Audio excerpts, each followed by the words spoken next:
from the placement point of view, so the DSA is very very important. And in DSA, if we talk about the linked list, so the linked list is one of the most important topics because it gives us the basics of like how we can implement the tree, the graph. So the very basic concepts of the linked list is very very much important for doing those level of codings. तो आज से मैं link list start करने जा रहा हूँ और link list को हम लोग बिल्कुल बहुत ही बेसिक से समझेंगे। जो मेन रिक्वायरमेंट है वहां से फुलफिल करते हुए हम लोग लिंक लिस्ट के सारे वन बाय वन प्रोग्राम्स और वन बाय वन टॉपिक्स और जो कुछ कंपनी के जो प्लेसमेंट्स के जो क्वेश्चंस हैं वो सब हम सारा इसमें डिस्कस करेंगे। तो बेसिक्स में हम क्या देखने वाले हैं यहाँ पे कि अगर हम बात करें लिंक लिस्ट की, तो लिंक लिस्ट में सबसे इंपॉर्टेंट चीज क्या है ना? तो लिंक लिस्ट को अगर हम देखें तो लिंक लिस्ट है क्या, लाइक डेटा स्ट्रक्चर के अंदर में है। तो लिंक लिस्ट क्या करता है, इंफॉर्मेशन को स्टोर करता है। और इंफॉर्मेशन को जो स्टोर करता है वो कैसे करता है, तो वो नोड्स के फॉर्मेट में करता है, लाइक स्मॉल स्मॉल पार्ट्स के फॉर्म में करता है। अगर हमारे पास कोई इंफॉर्मेशन है और उसको अगर हमें स्टोर करना है अपने कंप्यूटर में, तो वो इंफॉर्मेशन जो वो छोटे छोटे पार्ट्स में डिवाइड होगा और वो पार्ट्स स्टोर्ड होंगे। ओके, एंड फिर उसमें से हम किसी एक को स्टार्ट करके लास्ट तक जाएंगे और हमारे को वो सारा इंफॉर्मेशन मिल जाएगा। तो अगर हम बात करें एक नोड की, तो लिंक लिस्ट में जो एक नोड है वो क्या होल्ड करता है, तो हम यहां से स्टार्ट करते हैं। सो लिंक लिस्ट में किसी भी नोड के दो पार्ट होते हैं। जो पहला पार्ट होता है उसको हम लोग कहते हैं इन्फो पार्ट। कहीं पे आप इसको इन्फो के नाम से जानोगे, किसी किसी बुक्स में आप इसको वैल्यू के नाम से भी जान सकते हैं। और जो दूसरा पार्ट है इसको हम लोग कहते हैं एड्रेस पार्ट। वैसे इसका भी एक दो और नाम है, एड्रेस भी इसको कहते हैं, कहीं कहीं पे इसको हम लोग नेक्स्ट भी कहते हैं। और जैसे एड्रेस से पता चलता है तो ये क्या स्टोर करेगा, तो ये स्टोर करता है एड्रेस ऑफ नेक्स्ट नोड। तो अगर हम एक सिंपल सा डायग्राम बनाए यहाँ पे जिसमें टोटल 3 नोड लेते हैं। सो अगर ये मेरा पहला नोड है, ये मेरा दूसरा नोड है और ये मेरा तीसरा नोड है, तो हम एक ऐसा लिंक लिस्ट डिफाइन कर रहे हैं जिसके अंदर में 3 नोड्स हैं। अब इन नोड्स में सभी में इंफॉर्मेशन पार्ट में कुछ होगा, तो हमने यहाँ पे 10 स्टोर कर दिया, मान लो यहाँ पे 20 स्टोर कर दिया, यहाँ पे 30 स्टोर कर दिया। और अगर ये लिंक लिस्ट जो है वो हमारे रैम पे स्टोर्ड हुआ है, दैट मीन्स कि ये एक तरह का वेरिएबल है, और अगर वेरिएबल है तो कुछ ना कुछ इसका एड्रेस होगा। तो हमने यहाँ पे एज्यूम किया कि सपोज करो पहला जो नोड है इसका एड्रेस है 1100, दूसरे का जो है उसका है 1110 और तीसरे का जो है वो मान लिया कि वो 1200 है। ठीक है, तो ये 3 जो एड्रेस हैं ये हर नोड का एक एड्रेस होगा, ये उस एड्रेस की हम बात कर रहे हैं। अब जो सबसे पहला नोड है जो 10 है, इस 10 वाले नोड के पास उसके बगल वाले नोड का एड्रेस होता है। सो दैट मीन्स कि यहाँ पे हमारा जो है वैल्यू, जो एड्रेस पार्ट है, इसमें क्या स्टोर होगा, इसमें 1110 स्टोर होगा। और ये इससे हम कहेंगे कि ये जो पहला नोड है ये दूसरे नोड से जुड़ा हुआ है। सेम दूसरा नोड अगर तीसरे नोड से जुड़ा हुआ है तो यहाँ पे 1200 होगा। और अगर तीसरा नोड है जो 30 इंफॉर्मेशन होल्ड किए हुए, अगर इसके आगे में कोई इंफॉर्मेशन नहीं है तो हम मानेंगे कि ये एंड हो गया यहाँ पे, और एंड करने के लिए हम इसमें नल पुट करते हैं। नल पुट करने के लिए दो ऑप्शन है हमारी लैंग्वेज में, सी लैंग्वेज में, या तो हम NULL कैपिटल से लिखते हैं, या अगर कैरेक्टर से करना हो तो हम लोग सिंगल कोट्स में स्लैश और 0 देते हैं। सो इन दोनों का मतलब हमारा नोड होता है, इन दोनों का मतलब हमारा नल होता है। अब जैसे ये एक लिंक लिस्ट है, हम कह सकते हैं कि यहाँ पे एक लिंक लिस्ट है जिसमें 3 नोड्स हैं जिसकी वैल्यू 10 है, 20 है, 30 है। लेकिन हमें ये कैसे पता चलेगा कि ये नोड स्टार्ट कहाँ से हुआ है? ठीक है, तो उसको स्टार्ट करने के लिए हमारे पास एक अलग सा वेरिएबल होता है जिसको हम लोग स्टार्ट कहते हैं, किसी बुक में हम इसको हेड भी कहते हैं। ओके, सो बेसिकली ये दो जो वेरिएबल्स हैं जिसको हम वेरिएबल्स कह सकते हैं, ये दो वेरिएबल जो है ये बताएगा कि लिंक लिस्ट स्टार्ट कहाँ से हो रहा है। ठीक है, दैट मीन्स कि अगर मैं यहाँ पे कहूँ कि स्टार्ट यहाँ से हो रहा है, तो जैसे ही हमें स्टार्ट का एड्रेस मिल जाएगा, हम उस नोड के पास जाके उसके बगल वाले नोड का एड्रेस निकाल लेंगे, उसके बगल वाले नोड में जाके उसके आगे का नोड का एड्रेस निकाल लेंगे। सो इस तरह से अगर हमें किसी भी लिंक लिस्ट का स्टार्ट का एड्रेस मिल जाए तो हम उसके थ्रू पूरी लिंक लिस्ट के इंफॉर्मेशन को प्रिंट कर सकते हैं। ठीक है, तो इसी हिसाब से अगर हम देखें तो यहाँ पे हमारा किस हिसाब से लिस्ट बनेगा, तो उसको एक बार मैं नॉर्मल लेमैन के लैंग्वेज में अगर हम देखें तो उसको कैसे समझ सकते हैं।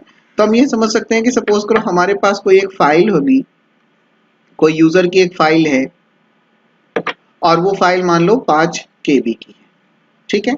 तो ये 5 KB जो है, ये कंप्यूटर इसको कैसे स्टोर करेगा, इसको वो छोटे छोटे पार्ट में ब्रेक कर देगा इस तरह से, जिसको हम ये कह रहे हैं कि ये P1 है, ये P2 है, ये P3 है, ये P4 है, ये 4 पार्ट हो गए। और इन चारों पार्ट्स को हम लोग कंप्यूटर में कैसे स्टोर करेंगे, तो नोड के फॉर्म में स्टोर करेंगे। मतलब जो सबसे पहला इंफॉर्मेशन है वो कनेक्टेड होगा अपने दूसरे इंफॉर्मेशन से, दूसरा जो है वो कनेक्टेड होगा अपने तीसरे इंफॉर्मेशन से, और तीसरा जो है वो कनेक्टेड होगा अपने फोर्थ वाले इंफॉर्मेशन से, और इसके आगे कुछ नहीं है, तो यहाँ पे हम लोग एंड कर देंगे, ठीक है। तो इस हिसाब से हम इसको समझ सकते हैं। अब यहाँ पे P1 आ जाएगा, यहाँ पे P2 आ जाएगा, यहाँ पे P3 आ जाएगा, और यहाँ पे P4 आ जाएगा, और इस फाइल की स्टार्टिंग जो है वो यहाँ पे रहेगी।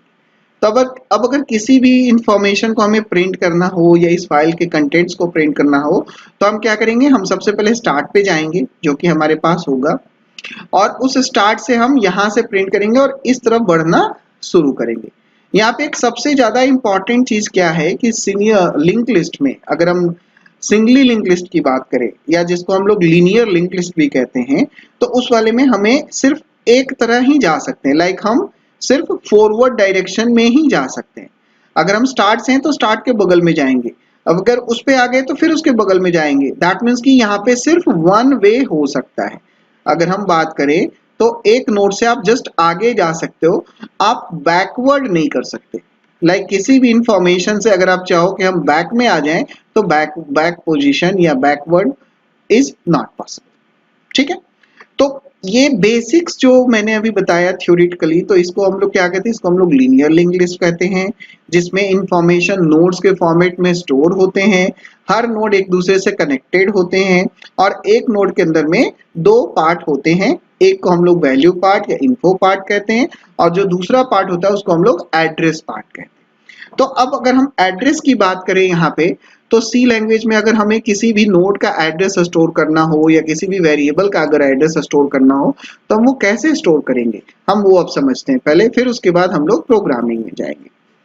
तो यहाँ पे अगर हम देखें कि अगर सी प्रोग्रामिंग में हमने कोई वेरिएबल बनाया, हमने कोई वेरिएबल ए बनाया, ओके, और यहाँ पे लिखा a बराबर 25, तो अगर हम इसको मेमोरी रिप्रेजेंट करेंगे तो हमारे पास क्या इंफॉर्मेशन आएगा, तो एक मेमोरी बनेगी जिसका नाम होगा a, उसके अंदर में इंफॉर्मेशन स्टोर होगा 25, और इसका एक एड्रेस होगा जिसको जो सिस्टम पे डिपेंडेंट होगा, मतलब कि आप जितने सिस्टम पे रन कराओगे हर सिस्टम में मे भी ये एड्रेस अलग आएगा।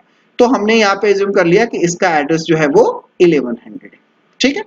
अब यहीं पे अगर मैं एक दूसरा वेरिएबल बनाता हूं जिसको हम लोग कहते हैं पॉइंटर, ठीक है, तो ये पॉइंटर वेरिएबल क्या करता है, पॉइंटर वेरिएबल का काम होता है एड्रेस को स्टोर करना किसी भी दूसरे वेरिएबल जो कि सेम डेटा टाइप का।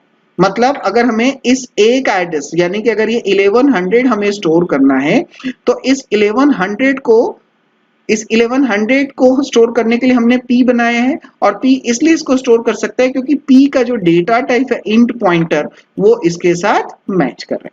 दैट मीन्स कि हमें इंट के एड्रेस को स्टोर करने के लिए इंटीजर का पॉइंटर चाहिए, फ्लोट का एड्रेस स्टोर करने के लिए फ्लोट टाइप का हमें पॉइंटर चाहिए, ठीक है। तो यहाँ पे अगर हम लिखें यहाँ पे कि p इक्वल्स टू m%a, तो यहाँ पे एक और ऑपरेटर है, इस ऑपरेटर को हम लोग कहते हैं एड्रेस ऑपरेटर, या फिर इसको सिंबॉलिकली अगर हम कहें तो इसको m% कहते हैं।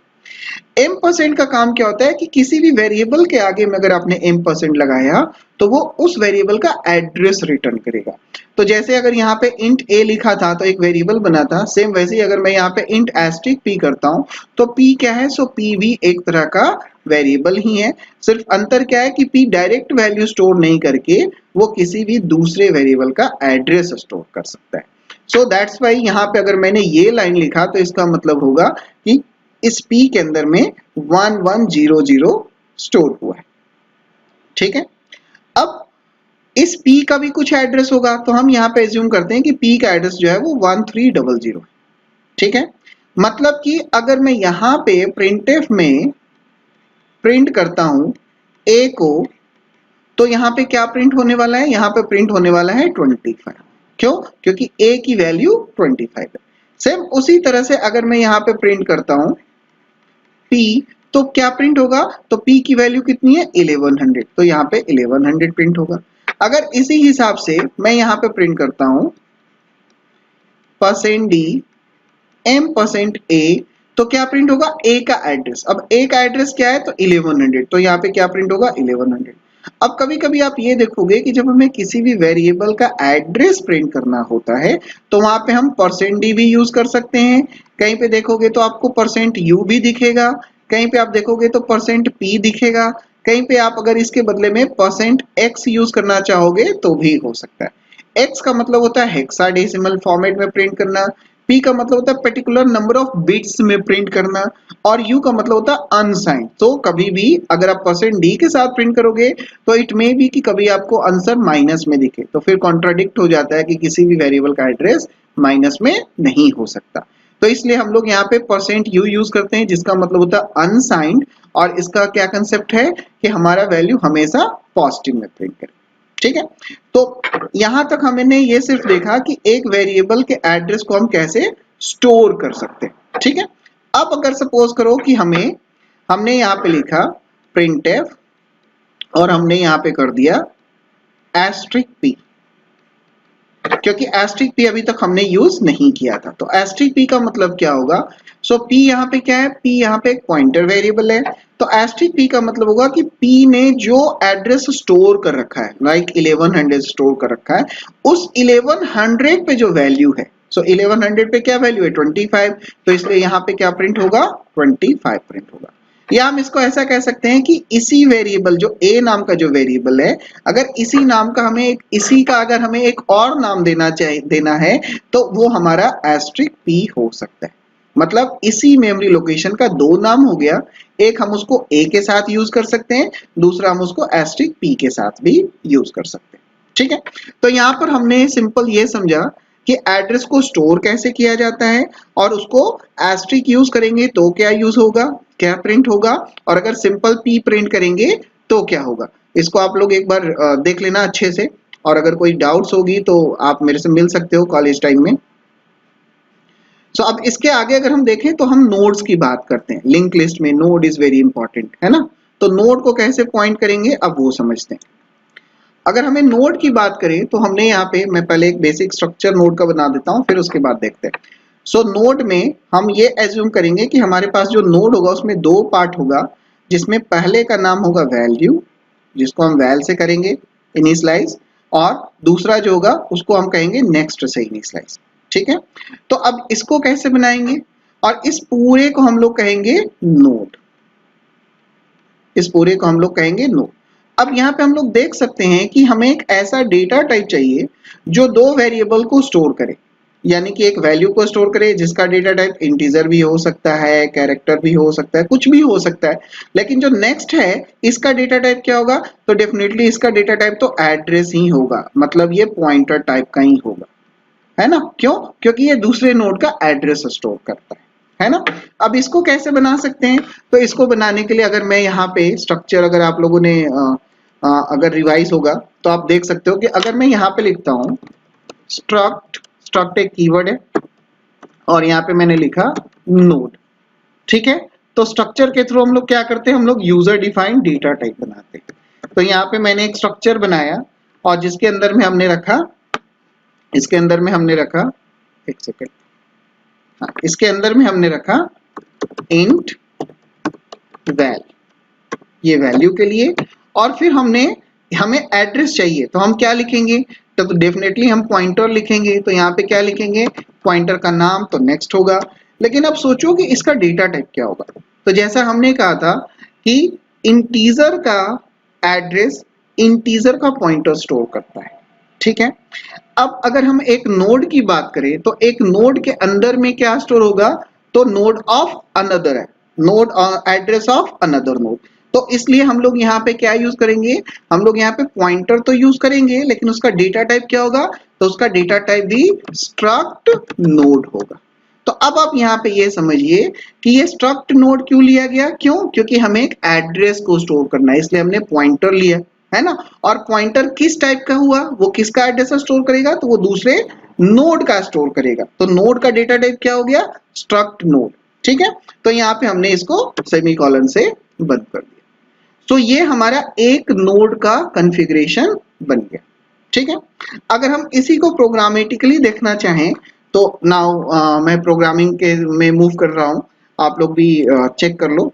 सो मैं यहाँ पे एक नया प्रोग्राम बनाने जा रहा हूँ।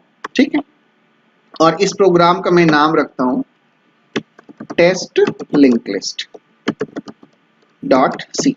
ठीक है, तो सबसे पहले हमें क्या करना पड़ेगा, हमें स्ट्रक्चर बनाना पड़ेगा, है ना। तो हमने यहाँ पे स्ट्रक्चर बनाया और स्ट्रक्चर का नाम रख दिया नोड। अब नोड में एन कैपिटल है। ठीक है, जरूरी नहीं है कि आप कैपिटल ही लिखो, आप स्मॉल से भी यूज कर सकते हो। तो मैंने यहाँ पे एक वेरिएबल बना दिया जिसका नाम रखा वैल्यू। ठीक है, और हमें स्टोर करना था उसका एड्रेस, तो इसलिए हमें यहाँ पे क्या लिखना पड़ेगा, स्ट्रक्ट नोड एस्ट्रिक नेक्स्ट। ठीक है, और इसको यहीं पे बंद कर दिया। तो ये हमारा एक, जब भी जितने भी लिंक लिस्ट हम लोग यूज करते हैं, हर लिंक लिस्ट में जो एक नोड होगा उस नोड का टाइप ये होगा। ठीक है, सो यहाँ पे हमने नोड क्या बनाया, तो नोड हमने एक डेटा टाइप बनाया। किस टाइप का डेटा टाइप बनाया, तो यूजर डिफाइंड डेटा टाइप बनाया। तो यूजर डिफाइंड डेटा टाइप बनाने के लिए हम लोग स्ट्रक्चर यूज करते हैं, तो इसलिए इसमें एक हमने ऐसा डेटा टाइप बनाया जिसका नाम है स्ट्रक्ट नोड। ठीक है, तो अब अगर हमें कभी भी वेरिएबल बनाना होगा तो हम क्या लिखेंगे, हम यहाँ पे लिखेंगे इंट मेन में, हम यहाँ पे जाएंगे तो कैसे लिखते हैं, हम लोग लिखते हैं ना इंट ए, तो ए नाम का वेरिएबल बनता है। तो वैसे ही हम यहाँ पे लिखेंगे स्ट्रक्ट नोड n1। तो ये क्या बन जाएगा, ये एक वेरिएबल बनेगा जिसका नाम n1 है। अगर आप चाहो कुछ भी दे सकते हो, मैंने b नाम दे दिया।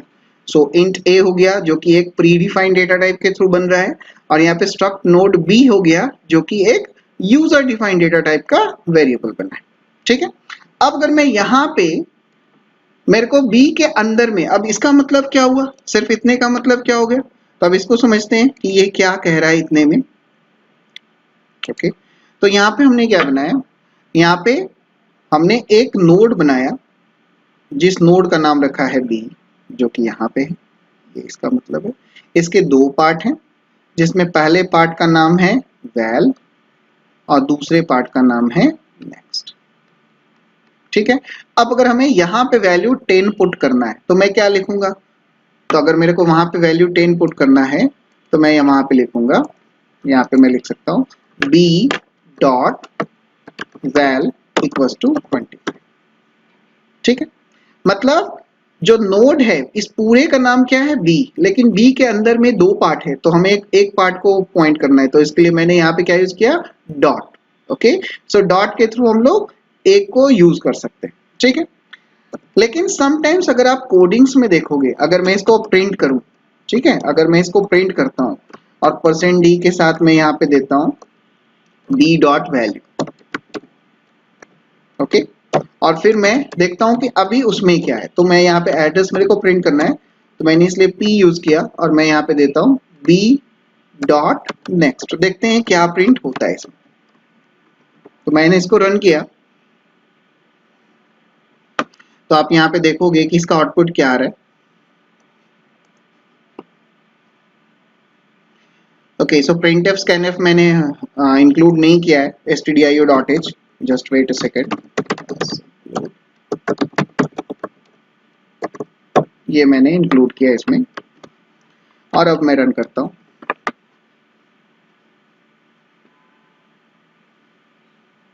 सो यहाँ पे आप देख सकते हो प्रिंट क्या हुआ है, ये प्रिंट हुआ। ठीक है, अगर इसको दो लाइन में प्रिंट करना है तो मैं यहाँ पे लिख देता हूँ वैल्यू बराबर ये, और दूसरे में लिख देता हूँ /n एड्रेस बराबर। तो यहाँ पे वैल्यू की आ गई 25 और नेक्स्ट में ये गार्बेज वैल्यू है ना। सेम अगर मैं यहाँ पे प्रिंट करता हूँ printf, आप सोच के बताना क्या आएगा, print p comma m% of b। Okay, तो मैंने अभी जस्ट बताया था कि m% का मतलब क्या होता है, n% से हम लोग क्या रिटर्न करते हैं, तो हम लोग यहाँ पे देख सकते हैं कि अगर मैं इसको रन कराता हूं तो ये एड्रेस पार्ट क्या बता रहा है कि बी के नेक्स्ट में क्या स्टोर है, मतलब कि बी के यहाँ पे क्या स्टोर है, ये वाला जो डेटा है, ये जो डेटा है, ये वाला जो डेटा है एड्रेस पार्ट, ये कहाँ पे स्टोर है, तो ये यहाँ पे स्टोर है। ओके, और अगर मैं नोड की बात करूं तो इस बी का एड्रेस क्या है, तो बी का एड्रेस ये वाला है, ये जो है ये बी का एड्रेस है ना। सो m% बी के थ्रू ये प्रिंट हुआ है, और बी के नेक्स्ट को अगर मैंने ये परसेंट पी के साथ प्रिंट किया तो ये प्रिंट हुआ है। तो यहाँ पे हमने एक बेसिक नोड बनाया जिसके अंदर इंफॉर्मेशन डाल के उसको पुट किया है। ठीक है, अगर यहाँ पे कोई डाउट्स हैं या कोई कंफ्यूजन है तो you can meet to me, है ना। अब इसके आगे बढ़ते हैं। तो अब अगर हम देखें तो डेटा स्ट्रक्चर में इस तरह से हमें काम नहीं करना होगा, क्यों, क्योंकि यहाँ पे हम स्टैटिक मेमोरी बना रहे हैं। अब स्टैटिक मेमोरी से काम नहीं चलेगा, हमें डायनामिक मेमोरी चाहिए। तो डायनामिक मेमोरी को यूज करने के लिए हमारे पास ऑप्शंस क्या है, तो डायनामिक मेमोरी को यूज करने के लिए हम लोग डीएमए यूज करते हैं, और डीएमए के लिए हम लोग यूज करते हैं मैलॉक और कैलकुलेट। ठीक है, तो अब उसके लिए क्या करेंगे, तो उसके लिए हम यहाँ पे सबसे पहले एक हिडर फाइल इंक्लूड करेंगे। तो हिडर फाइल का नाम हमने दे दिया stdlib.h, ये हिडर फाइल इंक्लूड करेंगे। और हम यहाँ पे क्या करने वाले हैं, तो हम यहाँ पे एक एड्रेस बनाने वाले। ओके, मतलब रन टाइम में कंप्यूटर जब रन होगा उस समय हम कहेंगे उसको कि हमें एक एड्रेस चाहिए नोड के लिए। ओके, तो वो डायनामिकली हमें अलॉट करके देगा। ठीक है, तब वो कैसे देगा, तब उसको समझते हैं। तो हमारे पास एक फंक्शन होता है जिसको हम कहते हैं मैलॉक। ठीक है, अब मैलॉक फंक्शन को क्या चाहिए, तो मैलॉक फंक्शन एक मेमोरी क्रिएट करता है। तो हमने उसको कहा कि भाई जितनी मेमोरी इस स्ट्रक्चर को बनाने में लग रहा है उतनी मेमोरी आप मेरे को क्रिएट करके दो।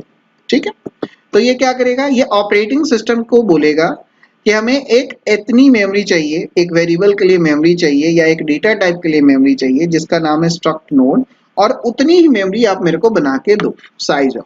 ठीक है, तो मैलॉक जो है वो रिटर्न करेगा। अब रिटर्न क्या करेगा कि जहां पे ऑपरेटिंग सिस्टम ने वो मेमोरी बनाई है उसका एड्रेस वो रिटर्न करेगा।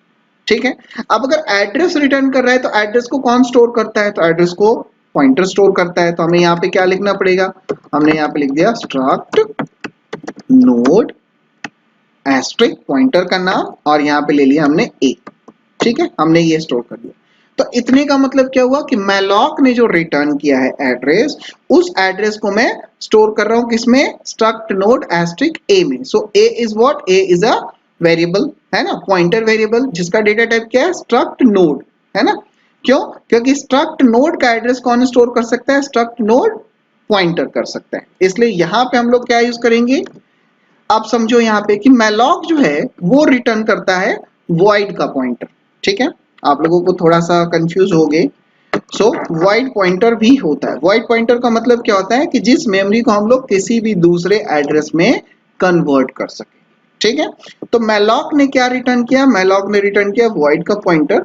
तो हमें उस वॉइड पॉइंटर को किस में कन्वर्ट करना पड़ेगा, हमें नोड के फॉर्मेट में चाहिए डेटा, है ना। तो इसलिए हम लोग यहाँ पे उसको कन्वर्ट करते हैं नोड स्टार। ठीक है, तो अब क्या हुआ कि अब हमारे पास एक मेमोरी बनाई जो ऑपरेटिंग सिस्टम ने, उस मेमोरी को हमने कन्वर्ट कर दिया नोड टाइप में और उसको पॉइंट कर लिया ए के थ्रू। ठीक है, तो अब अगर मैं यहाँ पे ए की बात करूं तो ए हमारा क्या हो गया, अब हम ए को कैसे आइडेंटिफाई कर सकते हैं यहाँ पे, लाइक व्हाट इज ए, है ना। तो अब उसको समझते हैं। अब जैसे हम लोगों ने इंट ए बी सी लिखा था, अगर मैं उसी हिसाब से यहाँ पे लिखूं तो हमने यहाँ पे क्या बनाया, एक ए बनाया। ठीक है, ये जो कि क्या स्टोर करेगा, एक एड्रेस स्टोर करेगा, है ना। अब एड्रेस ये किसका स्टोर करेगा, तो जो एक मेमोरी बनी है। ओके, तो फॉर एग्जांपल कोई एक मेमोरी बनी जो कि इस लाइन के थ्रू आया, इतने लाइन के थ्रू आया। ठीक है, और मान लो ये मेमोरी बनी है जिसका एड्रेस है ये।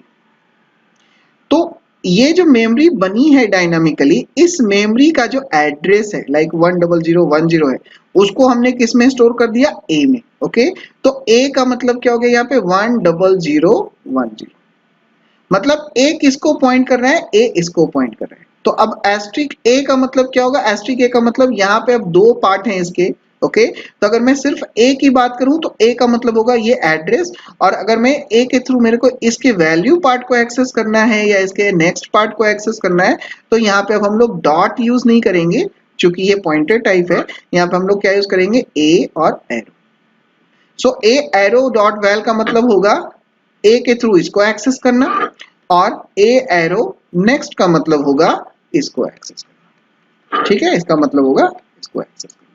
ठीक है, अब इसका एग्जांपल देखते हैं। सो यहां पे हमने ए के अंदर में स्टोर कर दिया, और अब मैं यहां पे लिखता हूं ए एरो वैल इक्वल्स टू 25 और ए एरो नेक्स्ट इक्वल्स टू, मान लो हमने इसके अंदर नल स्टोर कर दिया। ठीक है, तो अब यहाँ पे इसका क्या मतलब होगा कि हमारे पास एक a नाम का वेरिएबल बना है। इस a को मैं रिमूव कर देता हूँ, इसलिए वो एरर आ रहा था, और यहाँ पे मैंने उसको प्रिंट कर दिया। सो मैंने यहाँ पे लिखा वैल्यू बराबर %d स्लैश n, नेक्स्ट बराबर %p, और यहाँ पे मैंने पास कर दिया a arrow val comma a arrow next, और इसको रन करके देखते हैं क्या होता है। तो देखो यहाँ पे जब इसको हमने रन किया तो यहाँ पे क्या आ गया, वैल्यू में तो 25 आ गया है ना। ये जो मेमोरी बनी है, ये जो मेमोरी बनी है यहाँ पे, ठीक है, इसका नाम क्या है, ए। इसको हम ए के नाम से डाल रहे हैं, क्यों, क्योंकि उस एड्रेस को हमने ए में स्टोर किया। और नेक्स्ट में क्या है उसके, तो नेक्स्ट में है 0000। तो यहाँ पे आप देख सकते हो कि नल हमने पुट किया, लेकिन वो प्रिंट क्या कर रहा है, 0000। ठीक है, सो नल का बेसिक मतलब जीरो ही होता है। अगर आप प्रिंटफ में लिखोगे ना, यहाँ पे प्रिंटफ में आप ऐसे लिख के देखना %d कॉमा नल, आप ये प्रिंट करके देखना, देखना जीरो प्रिंट होगा। ठीक है, तो ये रहा। अब अगर मैं यहाँ पे ये देखूं, इसके बदले में अगर मैं यहाँ पे प्रिंट करता हूँ कि भाई ए का एड्रेस क्या है, जो मेमोरी बनी है उस मेमोरी का एड्रेस क्या है, अगर हमें वो पता करना हो तो बता सकते हो क्या लिखना पड़ेगा हमें। सिंपल, अगर ए का एड्रेस चाहिए तो यहाँ पे मैंने लिखा printf a equals to %p comma a। ठीक है, क्योंकि a एक पॉइंटर टाइप है, और अगर मैं सिर्फ a यूज करता हूं तो क्या बताता है वो कि a ने किसको रेफरेंस कर रखा है। जैसे सिर्फ p को प्रिंट कर रहे थे, बैक करके आप देख सकते हो अभी जो डिस्कस किया था कि p के साथ अगर हम प्रिंट कर रहे हैं तो क्या बताता था, वो a का एड्रेस बताता था। तो सेम यहाँ पे a क्या है, तो a क्या बताएगा कि जो मेमोरी इसने पॉइंट कर रखी है उसका एड्रेस क्या है। तो मैंने इसको प्रिंट किया। सो यहाँ पे आप देख सकते हो, इसको न्यू लाइन में डाल देते हैं। तो आप यहाँ पे देख सकते हो कि ए का एड्रेस ये रहा, मतलब कि ये जो मेमोरी बनी है हमारी यहाँ पे, ओके, इस वाले का एड्रेस क्या है, तो इसका एड्रेस है 00701640, ओके, जो कि यहाँ से आया, यहाँ से आया। ठीक है, अब अगर मैं दूसरी बार रन करूं तो क्या सेम ही मेमोरी आएगी, इसको भी एक बार चेक कर लेते हैं। ऐसे होना तो नहीं चाहिए, but that will depend on the operating system, है ना। सो अगर हम यहाँ पे देखें तो देखो ये बदल गया। यहाँ पे क्या था, 00701640, यहाँ पे आ गया 00151640। ओके, सो ये मेमोरी जो है वो जितने बार आप रन करोगे उतने बार चेंज होगा। क्यों, क्योंकि जब हम प्रोग्राम रन करेंगे तब वो हमसे कहेगा, तब वो ऑपरेटिंग सिस्टम को कहेगा कि हमें एक मेमोरी दो। जो मेमोरी उसने दी, उस मेमोरी को हमने कन्वर्ट किया नोड टाइप में, और कन्वर्ट करने के बाद उसको स्टोर कर दिया। ठीक है, तो अगर हम इसको लाइक अगर हम इंट ए बी ए और पी वाले के फॉर्म में देखें तो यहाँ पे क्या कर रहे हैं, यहाँ पे हम पहले इंट ए लेते थे, ओके, और फिर उसके बाद इंट एस्ट्रिक पी बनाते थे। हमने यहाँ पे क्या किया, हमने यहाँ पे लिखा इंट एस्ट्रिक पी बराबर एक न्यू मेमोरी बना के उसको स्टोर कर लिया। ठीक है, तो अगर हमें ऐसे करना होगा तो हम क्या लिखेंगे, इंट स्टार लिखेंगे यहाँ पे, और फिर लिखेंगे मैलॉक, और फिर साइज ऑफ इंट। तो ये किसके लिए मेमोरी बनाएगा मैलॉक, ये मेमोरी बनाएगा इंटीजर। तो जब इंटीजर के लिए बना रहा है तो यहाँ पे क्या यूज कर रहे हैं, इंट स्टार। जब नोड के लिए बना रहे हैं तो यहाँ पे क्या यूज कर रहे हैं हम लोग, यहाँ पे देख सकते हो आप, स्ट्रक्ट नोड एस्ट्रा। ठीक है, तो अब यहाँ पे आप देख सकते हो कि बार बार हमें ना स्ट्रक्चर यूज करना पड़ रहा है। लाइक जितने बार भी हम वेरिएबल बनाएंगे उतने बार हमें स्ट्रक्ट कीवर्ड के साथ शुरू करना पड़ेगा। जैसे यहाँ पे हमने लिखा, एक और नोड बनाएंगे तो उसमें भी हमें लिखना पड़ेगा। तो जितने बार हम लोग ये नोड बनाएंगे उतने बार हमें ये लिखना पड़ेगा। तो इसका एक सॉल्यूशन है, अगर हम चाहें तो यहाँ पे क्या यूज कर सकते हैं, हम टाइप डेफ यूज कर सकते हैं। हमने यहाँ पे लिख दिया टाइप डेफ। टाइप डेफ का मतलब क्या होता है कि जो एक बड़ा सा नाम है उसको छोटा करना, सिंपल सा। मतलब कि जो टाइप डेफ स्ट्रक्ट नोड है यहाँ पे, हम उसको कह रहे हैं कि नहीं, अब आप सिर्फ नोड के नाम से जाने जाओ। ठीक है, तो जहां पे भी हमने ये स्ट्रक्ट नोड लिखा था, अब वहां पे हम क्या लिख सकते हैं, सिर्फ नोड। ठीक है, तो सिर्फ नोड से भी अपना काम चल जाएगा। तो यहाँ पे भी देखोगे आप कि कोई एरर नहीं आया। ठीक है, तो ये रहा बेसिक स्ट्रक्चर का डिफिनीशन। स्ट्रक्चर के थ्रू एक नोड हम लोग कैसे बनाते हैं उसका डिफिनीशन। नेक्स्ट सेशन में हम लोग देखेंगे कि हम लोग एक लिस्ट को बनाएंगे कैसे, नोड को ऐड कैसे करेंगे, फ्रंट में कैसे ऐड करेंगे, मतलब कि जो प्रिमिटिव ऑपरेशंस हमारे होते हैं वो हम लोग इसके अंदर में देखेंगे। Okay, so see you in next video. Thank you coders.